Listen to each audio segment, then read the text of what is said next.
Perplexed by the mess, even the best has to take a test. Dress to dress, or dress to the flesh, the ponders for the nest. Those mirrors of the streets, they breathe chills as a Loch Ness. Monsters are everywhere, choosing no longer to hide, even though they love to dress.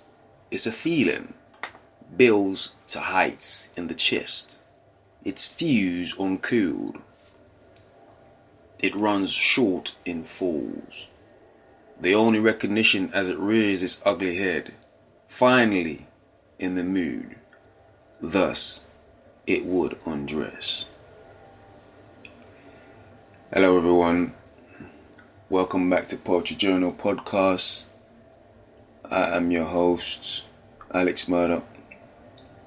Hope everyone's doing well. And thanks again for tuning in once more to hear what I have to say. And without further ado, I just want to go through the quote, the first segment quote of today, which is, as we put it, is perplexed by the mess. Even the best has to take test. Dress to dress, or dress to the flesh. The ponders for the nest. Those mirrors of the streets, they breathe chills as the Loch Ness. Monsters are everywhere, choosing no longer to hide, even though they love to dress. It's a feeling, builds to heights in the chest. Its fuse uncooled. It runs short in falls. The only recognition as it rears its ugly head, finally in the mood. Thus, it would undress. I'm going to do it a bit different today. I just want to give, I think, I would like everyone to just take a ride with me on this one. And I'll leave it to you to get your own, have your own perspective on what I have to say in terms of the quote.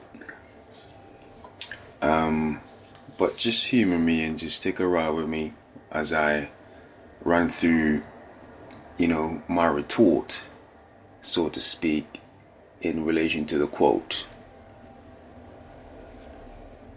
Where goes the tides of humility? Who cares anymore? What is the definition of real? And is there any substance to such perspectives? And I'll just explain a little bit, give a little bit more context on where I'm taking these three questions. Where goes the tides of humility? For me, it's just, you see so many things going on right now, and just characters, or just the idea of what people are in terms of like the idea of being being humble, the idea of humility. Sometimes it begs the question: is there does that even exist anymore? Now, I'm not saying it doesn't. I'm not arguing that point, but it's just sometimes the extreme of what you see in this world right now is what I'm trying to kind of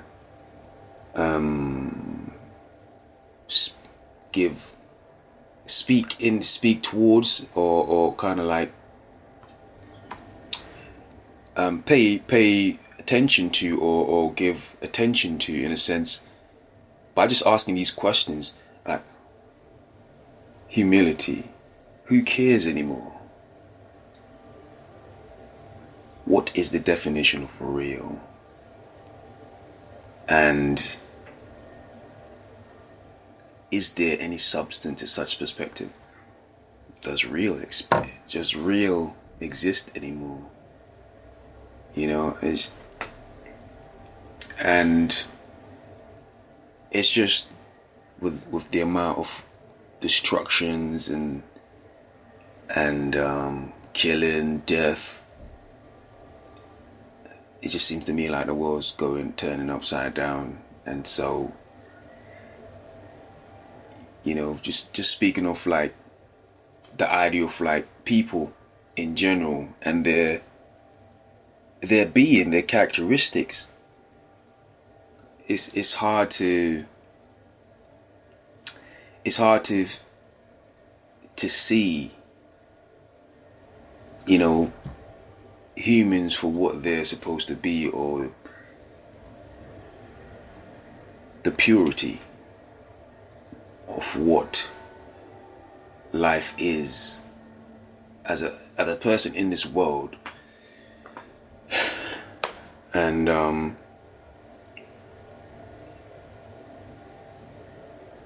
I just got me questioning, just wondering about things. But I digress. And so sometimes it seems like we live in a world of debilitative consciousness. And that leads me to the question. As humans, we are inclined to self-destruct. Are we inclined to self-destruct?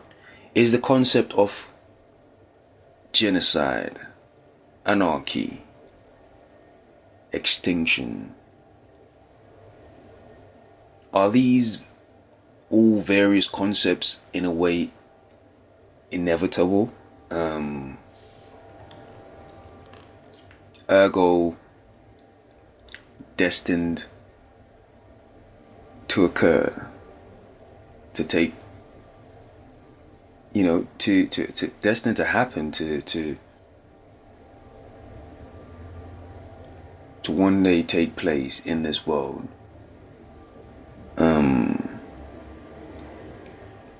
When you look at the world now, it's almost like it appears to me to be organized chaos in a way, on a very extreme level, of course.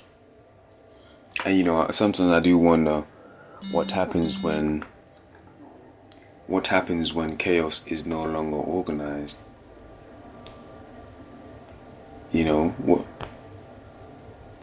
What happens when the killing, the murders, the deaths, the rate at which people are self-destructing it's no longer not only makes sense, but it's out of control to like an alarming extent, and that just goes across the board. And so with this, it inspired the thought, monsters are everywhere. Why? Because they no longer choose to hide. As a result, we all have a monster inside of us, mirrored to constantly look inside, yet it's hard to tell how much of ourselves we dare to hide. Every curtain, locked or marked door, there is something waiting. Ergo the lockness. Hidden. I'm just putting the point that there's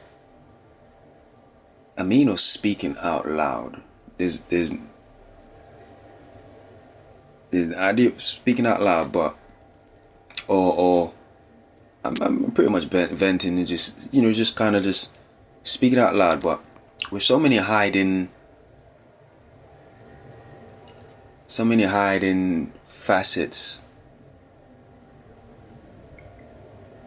of their parts, like who is who, and how can we ever be sure For the monsters no longer hide, however, they love to dress.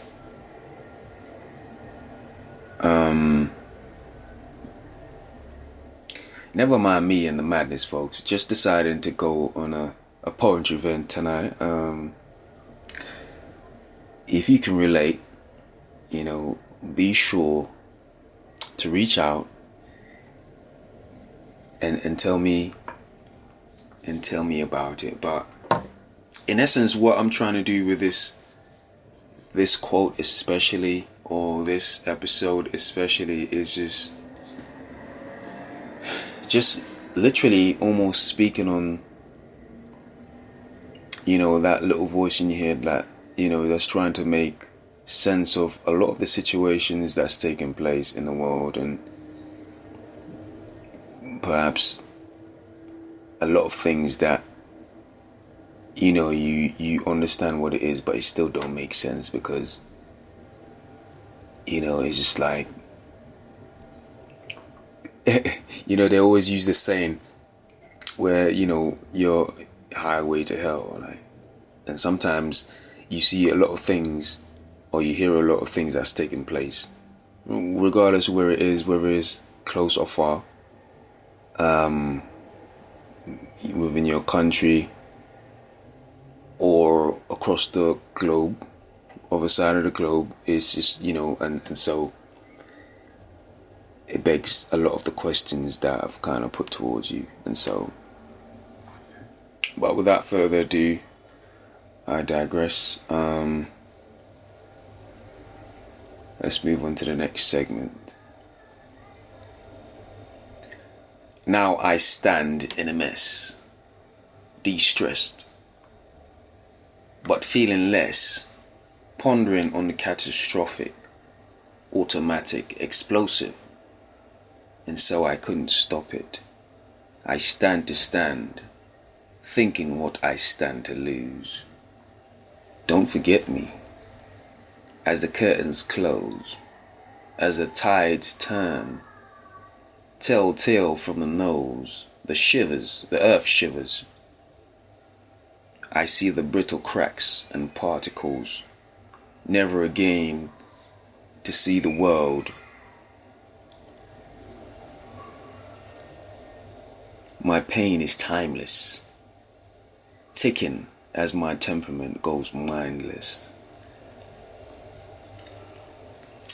And so I suppose I continue my event. So, and I'll retort to this quote by asking, is there such a thing as euphoria?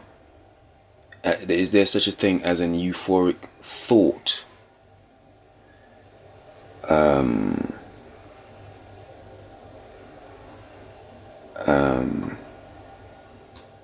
Which is the first thing that comes to mind. Like, is there such a thing as euphoric overthinking, is what I'm trying to say. You overthink so much that it becomes euphoric. In essence, what I'm saying is, in terms of like, if overthinking was a drug, is there substance to that concept? Just a thought. Is there such a thing as a realm outside of perception, pertaining to reality? That begs the question, what will that be? What would that look like? What would it look like? And I guess the only example I could give is, or the equivalent or something similar to that, I would say would be like asking, is a dog ever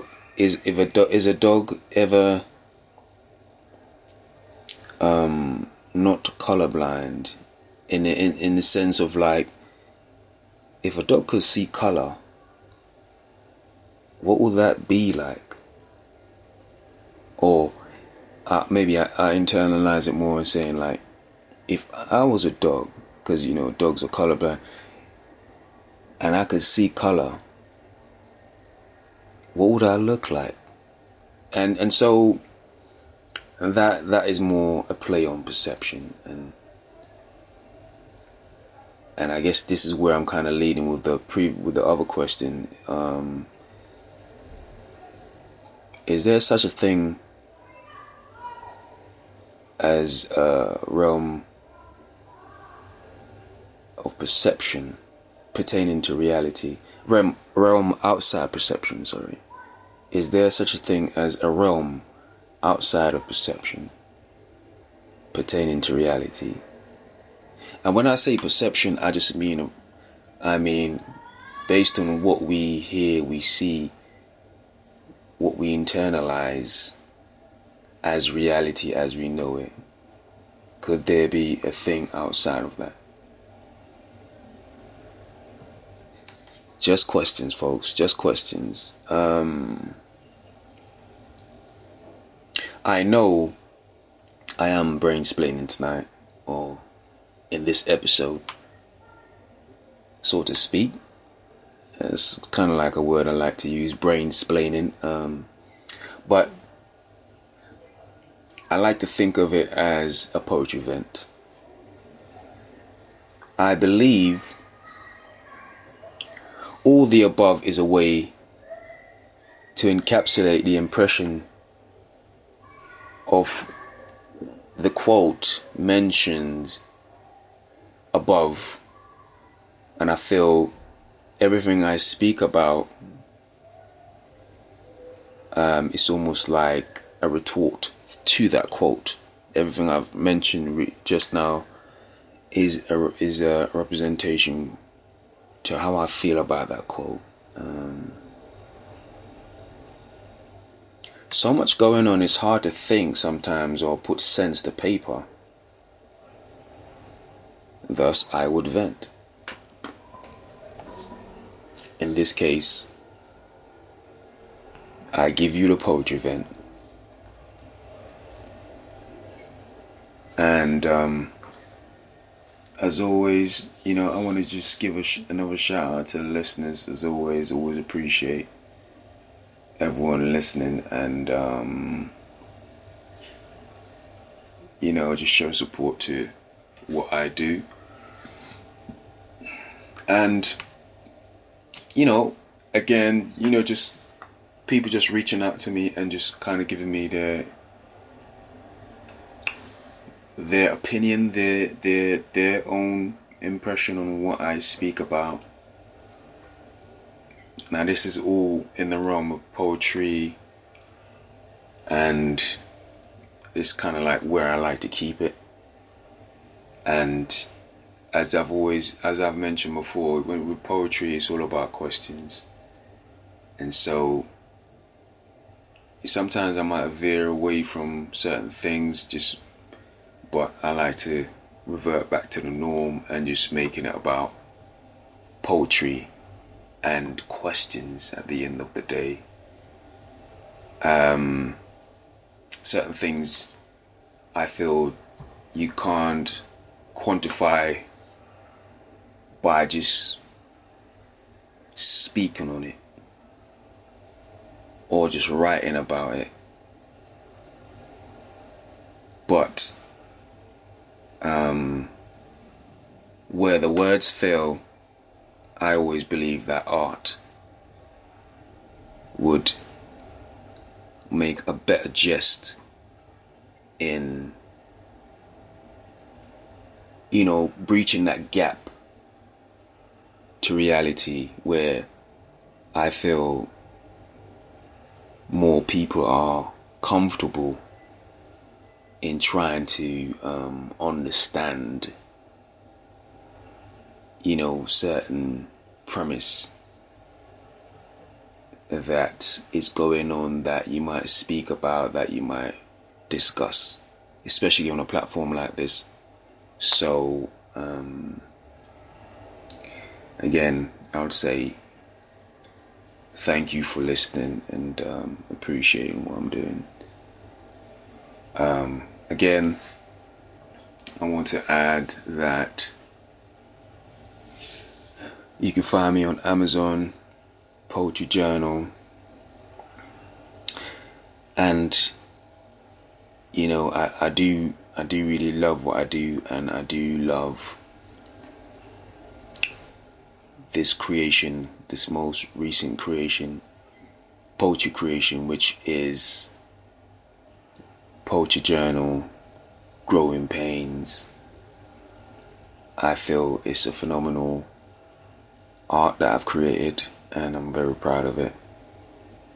But also, recently, Into the Abyss, Volume 3 is out now, and I'm equally as proud as that, because this is the first ever story I've created, and it's come a long way, and it's just a beautiful thing to have this in the world after so long, you know. So I appreciate everyone for reaching out, but definitely check out Poetry Journal, Growing Pains, and Into the Abyss, the 3rd volume short story out now. And you can find me on Instagram, that's at Poetry Journal, that's PO3TRYJOURNAL. Okay, thanks everyone. Until next time, take care.